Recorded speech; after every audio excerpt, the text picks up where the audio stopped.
Hello guys! Welcome back to my channel. Kung ngayon ka lang nakapasok sa channel na to, huwag mong kalimutan mag-like, comment, and subscribe. And don't forget to hit the bell para every time upload new video is updated, guys.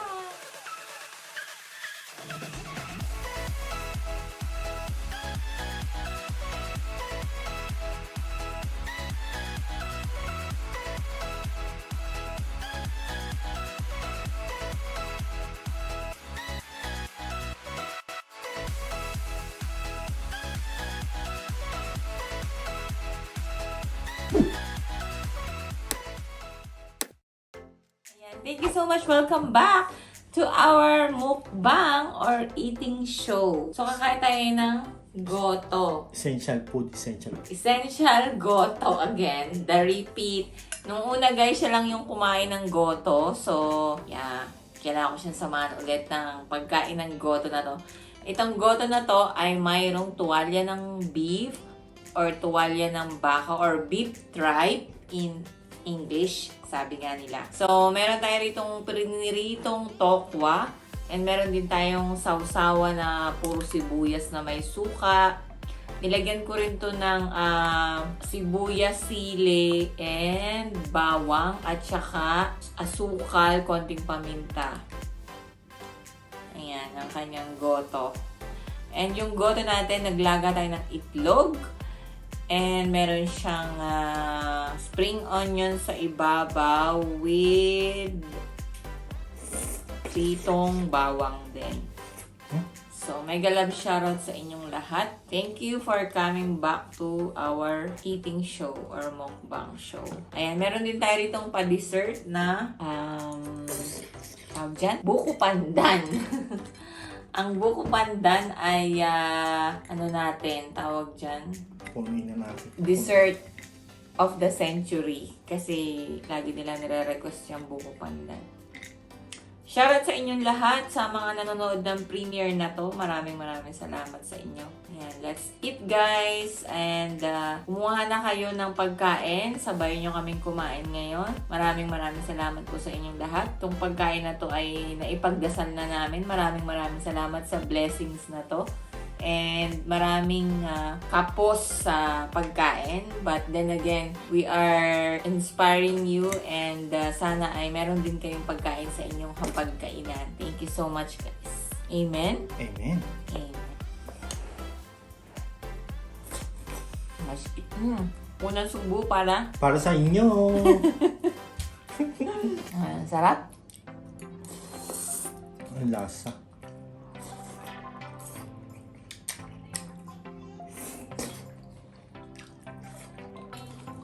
Lalaking bunga nga pala natin dito. No? Wala bang maliit? O hindi ba yung mga Korean, malalaki bibig?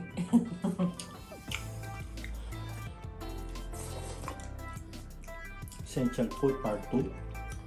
Essential food part 2! Yung may sabi na hindi nakaka-survive ang lugaw, shout out!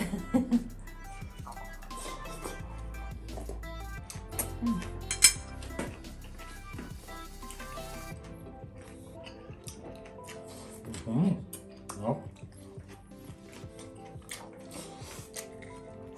Natin itong aking tokwa. Kwento muna tayo. Parang disturbing siya. Oh, laki? Disturbing. What a word. Bakit? Kasi tatama nitong yung kutsara mo dyan sa ano. Ingay.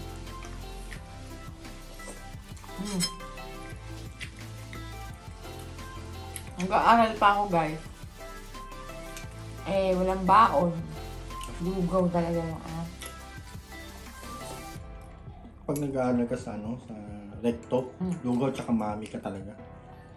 Recto ka nag-aaral eh. Pero pagkain mo doon. Sabi nila may pusa daw yung lugaw.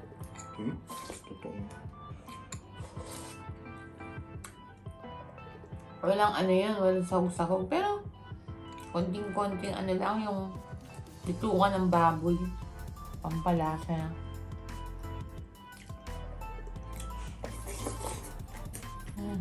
Busog ka na ng whole class mo guys pag may lugaw ka ng kulay hiyo.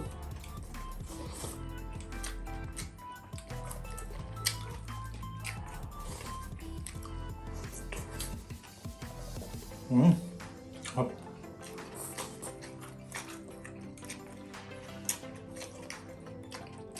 Yung recto dun yun sa Manila. Shoutout sa mga nag-aaral dyan sa ano ba yun?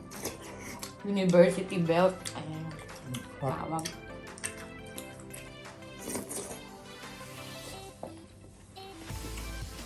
Magkano ba yung lugaw nung araw?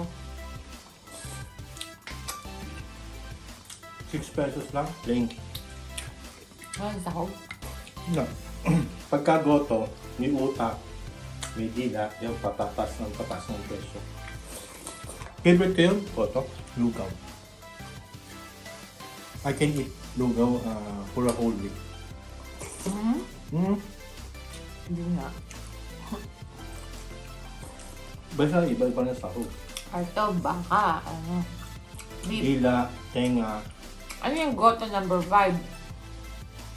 soup yun.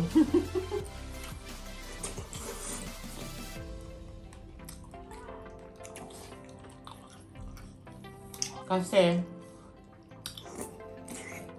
kami nung araw, asin lang tsaka bigas. Okay na yan. Walang laman. Comment down below sa mga kumakain ng lugaw.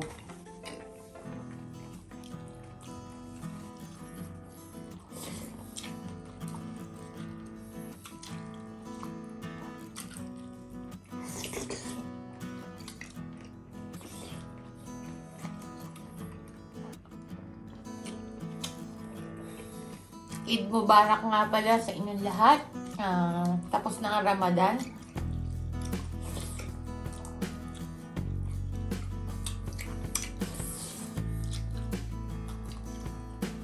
So, back to working hours tayo, guys.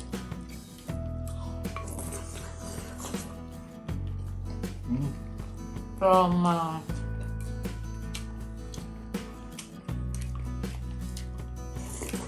6 hours ngayon, 9 hours na naman tayo. 8 to 9 hours. Sila, wala naman sila kasi operation.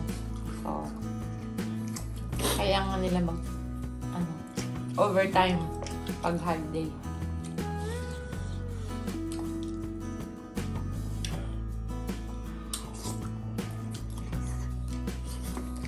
Ilog.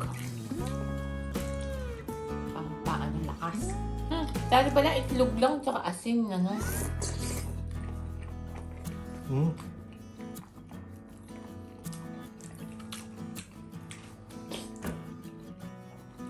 Katulad sa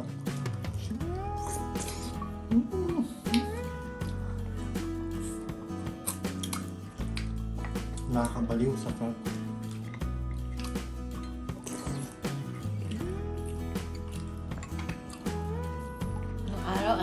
tong lugaw sa mga university belt, talaga namang patok sa mga estudyante.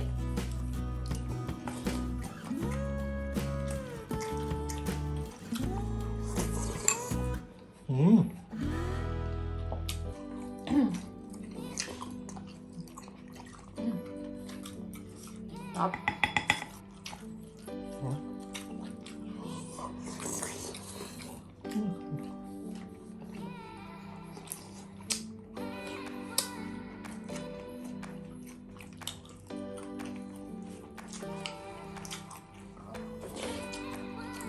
Nung bata ka pa, sarap ka sa lugaw nila. Ngayon, ikaw na nagluluto.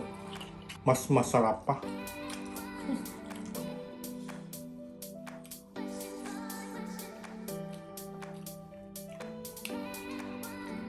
Marunong ka magluto ng lugaw? Ha? Marunong ka na magluto? Hindi, ikaw. Ang tawag dito? Goto.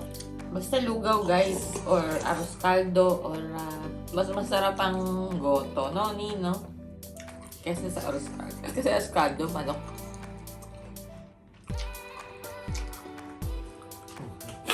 Marami siya. Pag-gising ka ng umaga sa isang buwan, punta ko karinderya. Goto, tsaka pasit canton. Pasit bihon, gano'n.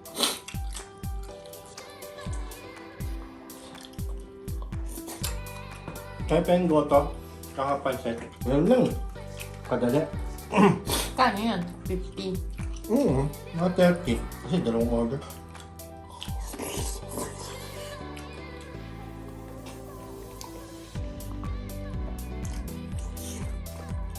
Oh my God, sarap.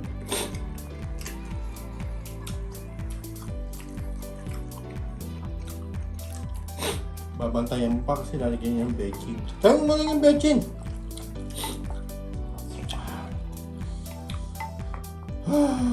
Sarap.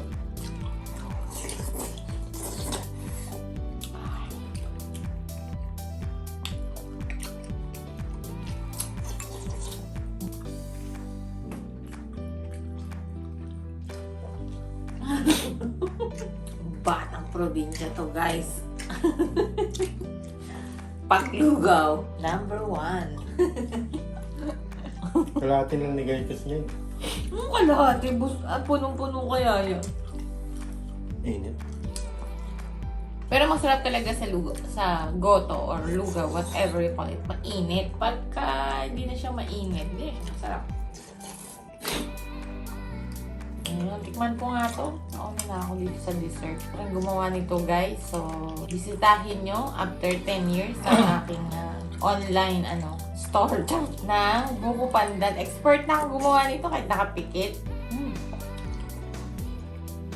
Kasi dito, frozen yung buko niya. So, ayaw niya ng frozen na buko. Pero, kailangan pa rin natin yung buko para maramdaman talaga natin yung lasa ng buko pandan. Sarap. Tapos na ang aking lugaw. King or goto king. Ayan, tikman natin ito. Nainitan ito eh. Buksan mo na kaya. 30 minutes kami walang aircon. Ang init. Papawala ng rin yan, fats. Ayan. Ayun guys, thank you so much sa pagsama sa ating mukbang na ito and eating show. Magkita-kita ulit tayo sa susunod na eating show natin.